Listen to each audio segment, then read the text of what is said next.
Good morning. There's breaking news in Disney. I am literally laying in bed trying to recuperate from the Disney half marathon. That video is supposed to go out today, but instead of that video, if you want to see me suffer through a half marathon, watch that video tomorrow. Breaking news: Disney just announced a brand new CEO, and this is a very, very big deal. Sorry, just woke up, a bunch of emails telling me about what's going on. So I had to get up to speed. Now I'm going to tell you exactly what's going to happen, how that transition of power is going to happen, what's going to happen to Bob Iger, and what Disney is trying to hopefully do with this brand new CEO. So Josh D'Amaro is going to be the new CEO. Josh D'Amaro is everybody kind of saw this one coming.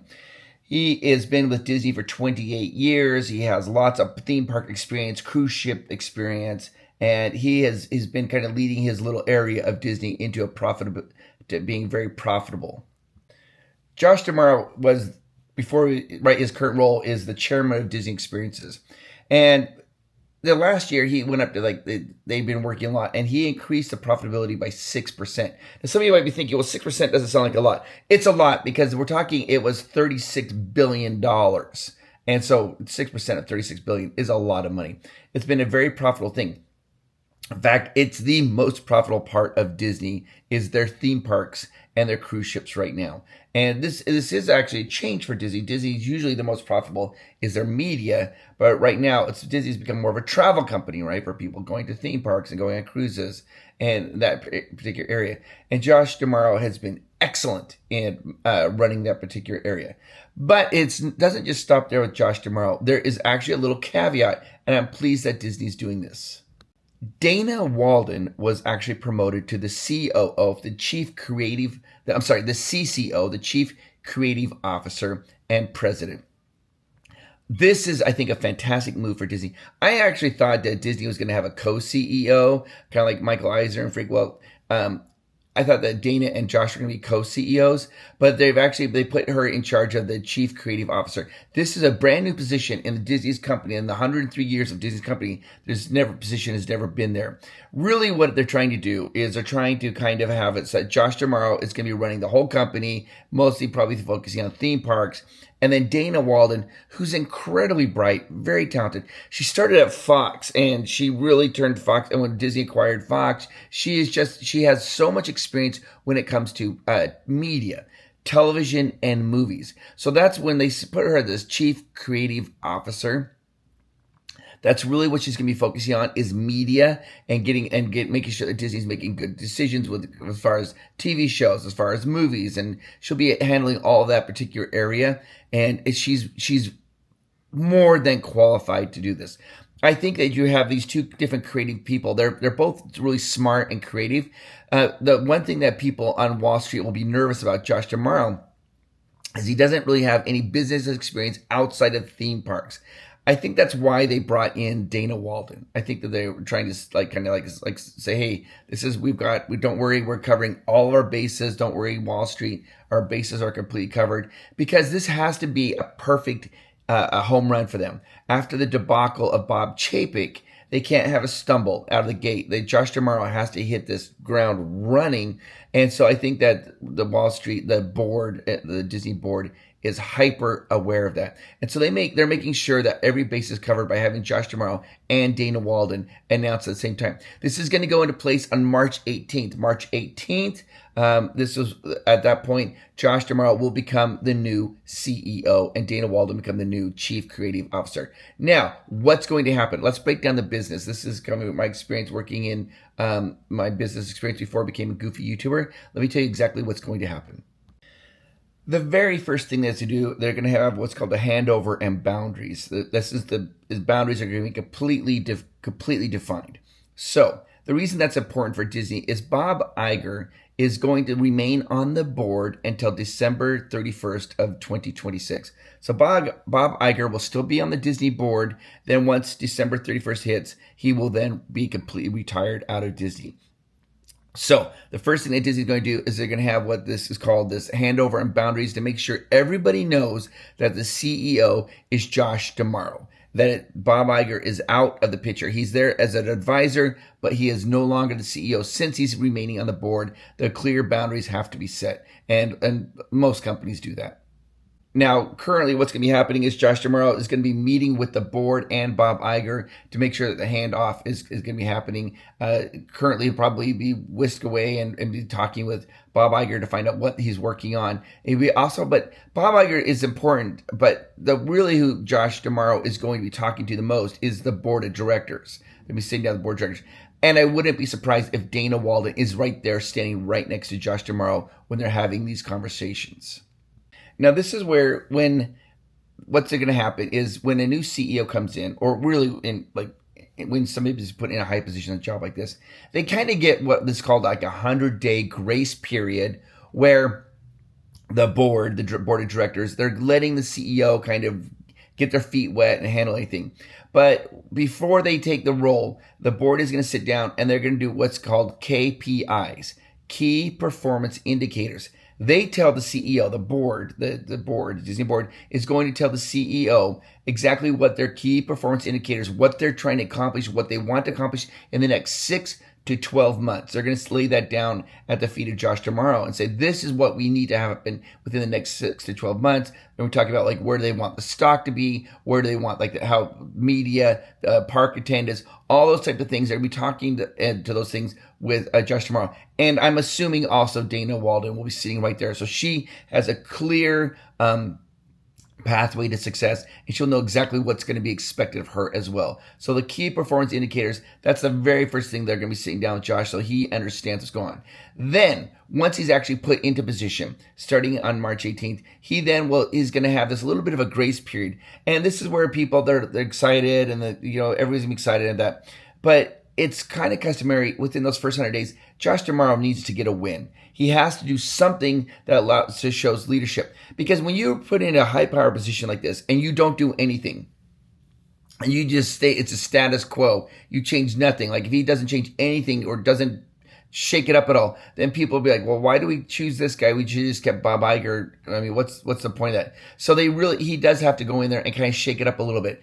I'm thinking that what's going to probably happen is one of the first things I think Josh D'Amaro is going to do, and you can find out if I'm right or wrong on this, is going to be like reservations at Disneyland. I think eventually they'll probably start getting reservations, and that might come from Josh D'Amaro. Josh is like, hey, we've heard you. We're no longer going to have reservations. And that would seem like it's a relatively minor thing to do, but it would be a huge win for the Disney fans. And it'll cause a lot of goodwill towards Josh D'Amaro. So it wouldn't surprise me if he did something along those lines. But you're going to see something within the next 100 days of that what Josh is going to be trying to do and where his main focus and thrust is going to be for the company. Now, he's going to obviously be focusing because his knowledge base is going to be on the theme parks and the travel and cruise line. And I think he's going to have Dana Walden come in, and she's going to be laying out a roadmap for the media, for the Disney company. I think there is going to be a lot of pressure on Dana Walden because Disney was like this media powerhouse, and it's kind of they've lost a little bit of luster after a little while.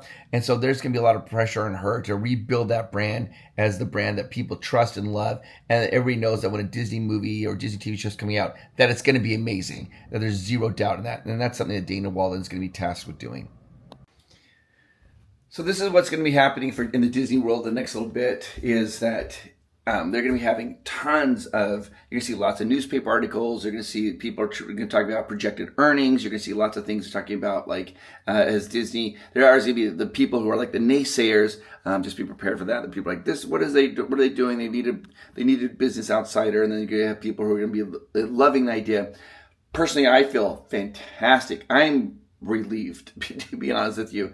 I think Josh D'Amaro is a great choice. I wanted Dana Walden, actually. I was to be the co-CEO, but I think that what they did is create a genius solution for that. They've made her the COO, the Creative Chief Officer, and I think it just shows the trust that they have in her because they create a whole new position for her, and I think that's really fantastic. And so this is I think going to be just a huge new Renaissance area for Disney. I think what's going to happen is Josh is going to go full steam in on the Disney parks. We're going to see lots of new things, I think, with Disney parks coming up. And then I think the media team is going to be going like crazy. Dana Walden is going to want to make sure she's proving herself, and they're going to be like just full steam ahead. I have high hopes for this. I think it's going to be fantastic. I got to brush my teeth. Hang on, I'll be right back. Okay. So what's going to happen now is that, sorry about that. So what's going to happen now is there's going to be, Josh will probably do a little bit of press tour. He'll be going on, doing some news things, and kind of, so that way people, Wall Street, kind of get to know him a little bit better. Though Josh has already been a very high profile individual for the company. People know him.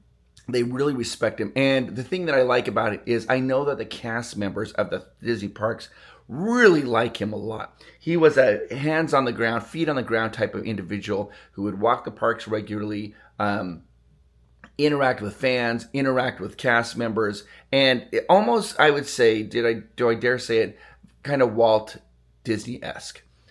He's kind of a beloved character. And so he's going to be doing a little bit of a press tour. Bob Iger, of course, did a statement, and he was saying that, he's, of course, doing what all CEOs do. He's taking credit for all the things that have gone well, and he said that just in the earnings call that, the company's much better than it was 3 years ago, which is kind of a little bit of a jab at Chapek. But he said that. And then Bob Iger is going to hand over the controls, and they're going to have that complete boundary and leadership and make sure everybody understands that Josh is the guy and Dana is the guy. It's no longer Bob Iger. I think Bob Iger actually has been good for Disney. Bob Iger is so smart when it comes to acquisitions. That's his forte. He likes to do acquisitions. I think that time is done for Disney. Disney doesn't need to do more acquisitions. The Fox one kind of hurt Disney a little bit, actually. But what ends up happening now is they need to just grow in their brand and grow their loyalty again within the company, become the beloved company that we all want it to be. I mean, I think most people there are maybe some people who aren't rooting for it, but I'm rooting for Disney. I want Disney to be successful. I want Disney to be a great place for families to go for vacations. I want people to feel comfortable there. I want it to feel like our voices are being heard. And I think Josh is going to do that. And I think the fact that they brought Dana Walden, that was just really smart thinking on the board of directors side, because she's going to come in and be able to handle this media. And it's just, I think it can be a really good fit. The other thing that you might see after Josh has been in office for 100 or so days, there might be a shakeup of some leadership, the senior leadership. But they don't want to make it. If Josh feels like there's anybody who's not aligned to his goals, then at that point he might kind of get them to move off. But they don't just like, they usually in those types of roles, they don't say like, this person's fired. They're like, this person has been located to a new role and whatever, and they kind of move them over, because Josh is going to try to surround himself with people who completely are aligning with his goals and what he's trying to do. And if he finds that there's any bumpy roads, after 100 days or so, there might be a little bit of leadership change. That's somewhat normal. If you haven't hit the like button, hit the subscribe button. Tomorrow's video is going to be me running the half marathon, which is going to come out today, but we had this breaking news, so it's going to come out tomorrow. And I think this is a good thing for Disney. This is going to be fantastic. I personally think the hardest thing about this is going to be Bob Iger letting go. Bob Iger is he is a go-getter, type A personality. He likes to be in the thick of it, and I think it's going to be kind of hard for him to let go. He will be there to advise Josh D'Amaro. So until the end of this year, he'll be on the board, and Josh D'Amaro can go to him with any type of questions that he has. And I think that Bob Iger might even be giving sometimes some unsolicited advice on how to run the company. But ultimately, Josh D'Amaro no longer has to agree with Bob Iger. If they disagreed, I'm not saying that they did, but if they disagreed on certain pain points or certain business things, Josh now is the one he's making those choices. Bob Iger is in the wings. They'll be there to kind of be as a little bit of a mentor and kind of a solid voice, but they're putting him on the board, and then after that, he is completely done and retired from Disney. And they made that clear in the statements I was reading, that he will be retired from Disney forever. And so I think that they're strategically saying that he's not coming back. We're so confident in Josh D'Amaro and Dana Walden that nothing's going to bring Bob Iger back. So we'll see what happens. All right, guys. I think a lot of us kind of saw this one coming. The only thing I was kind of shocked about, I thought they would have started leaking it a little bit earlier. It kind of got leaked a couple of days ago that this was going to be happening. I thought that Disney would have had more confidence in Josh D'Amaro or Dana Walden and start leaking this a couple months ago. So yeah, it's obviously going to be happening. It's obviously going to be happening. That is going to be happening. And rather than all of a sudden just being an announcement. But companies do their own business, how they want to do this. Now, being a CEO role, that's the Chief Executive Officer, it's one of the most difficult roles. And I think that people who try to be a CEO of these large corporations, they have so much on their plate. Most people, when they think of Disney, they either think of theme parks or they think of movies. But Josh tomorrow is going to be in charge of theme parks, hotels, cruise lines, movies, hospitality, food, restaurants, everything. This company is massive, and his hand is going to be in every one of those pots. And I think Josh is smart enough to know that if he doesn't feel completely 100% like confident area, he will surround himself with people who will actually know what they're doing to make that those areas actually rise. Josh did that in his last area, the company that raised up 6% profit, and that was mostly in the travel and park industry. And so it's amazing that he was able to do that. So I feel really good about this. Put it down in the comments down below. What do you guys think? Let me know what your guys' thoughts are. I'll see you in tomorrow's video. Hit the like button, hit the subscribe button, and I'll talk to you guys later. Bye-bye.